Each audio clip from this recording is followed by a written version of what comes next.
All right, up now we've got wide receiver Amari Rodgers. John, I'll turn it over to you. Amari, thank you for joining us this afternoon. We appreciate you taking the time. We're going to go ahead to questions from the media. I'll introduce them by their name and media outlet. We're going to start with David Hale from ESPN. Hey, Amari, appreciate your time. The trajectory of Clemson is such that I think early on, particularly with Deshaun in those early years, that everybody was like Clemson fan, hoping somebody would knock off Alabama. You guys have had so much success now that maybe the tables have turned a tad and people kind of root against Clemson because they're tired of seeing you in Alabama. Do you care about that at all? Does the criticism of the program from outside matter to you at all, or does it maybe fuel you guys a little bit, as you keep going down this road of success? It's like, all right, now we get to prove somebody wrong again. Of course. Of course we're not going to look at it and dwell on it too much. But, we see it. Everybody sees it on the media and stuff like that, what people say. And, we use it as motivation. But at the end of the day, we're just playing for each other. And we're playing for Clemson and our standard, which is best.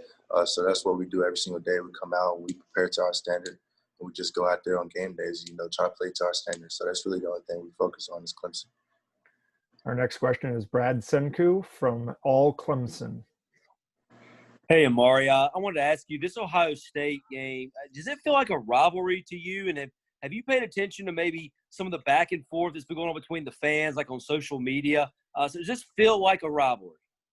Not to me, to be honest. It feels nothing like South Carolina rivalry and any other games that we may see as a rivalry. I feel like they have more beef with us than we have with them. So that's really on them, to be honest. But I don't really see it as a rivalry, to be honest. It's just one of those teams that we've happened to play a lot since I've been here. It's been great games every single time, but I don't see it as a rivalry. Next is Dennis Dodd from CBS Sports. I wonder if you could describe Trevor as a runner. Obviously, he had the big game against Ohio State last year. I just noticed he's the second leading rusher on the team. He doesn't have the typical build of a dual threat guy. Just talk about that a little bit. Trevor is low-key a dual threat quarterback.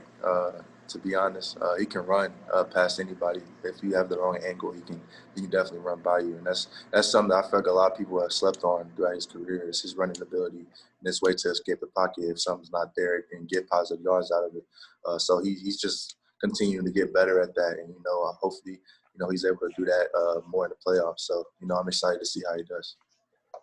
Next is Andrea Adelson from ACC Network. More along those lines with Trevor, Dabo has said it'd be a crying shame if he didn't win the Heisman, but there are other players that maybe are getting talked about a little bit more in terms of the Heisman. How much do you think that's because we've seen Trevor perform at such a high level since his freshman year, and maybe some of the other guys that are in consideration this year did something that was perhaps a little bit unexpected? Yeah, I feel like definitely, like you said, Trevor's been performing at this high level since he first got here, and I feel like people are just used to it, and they just expect that out of him. But they're missing out on just, like you said, the consistency throughout his whole career in this season. How well he's been able to perform at such a high level, and lead our team to victory every single week. So he's just great, man, and he's gonna do the same thing at the next level. I'm just excited to see how his journey goes and how the rest of the career ends up. But he's definitely, in my opinion, the best player in the country. So. Next is Doug Lesmerises from cleveland.com. Murray, just what was it like for you this season once Justin got hurt, and just how much responsibility you took on? And then just why are you so effective out of the slot? What is it about your skill set that makes you so effective there?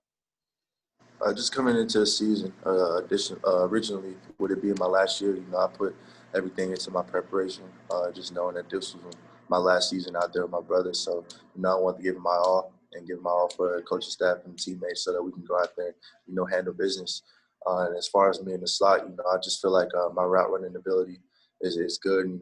The ability that I have to, move people in space and, create separation is what I'm best at, and that's what I study the most. And what I worked on all season was, break points and, just route running, just becoming a student of the game. Because if you don't know coverages, you don't know leverage with the DB, any of that, you can't be a good wide. So, I just took the next level as far as preparation this offseason and in season to, gain an advantage on the opposing team.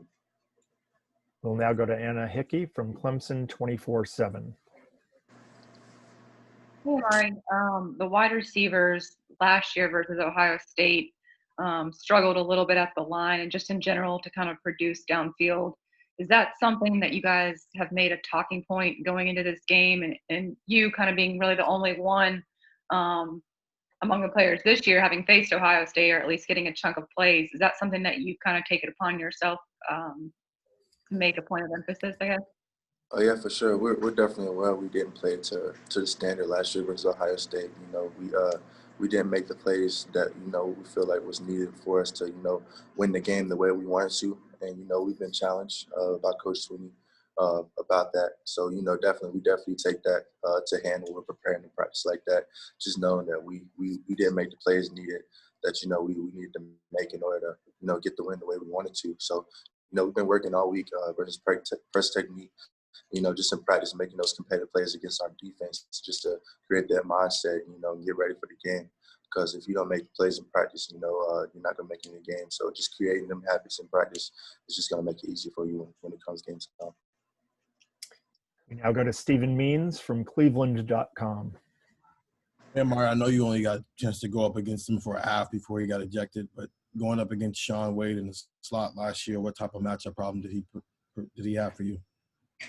Just his length. He's very long and he can cover a lot of space very easy just because of how long he is and stuff like that. So, you got to play real smart as far as in space, making sure he doesn't get his hands on you, because if he does a great job, staying on the hip and stuff like that. So that's just one of the things you got to study with him, is just how to move him off his feet, off his spot in order for him to not get his hands off you, get his hands on you actually. So, it's just one of those things where you have to study film, study his technique, and just find ways to attack them.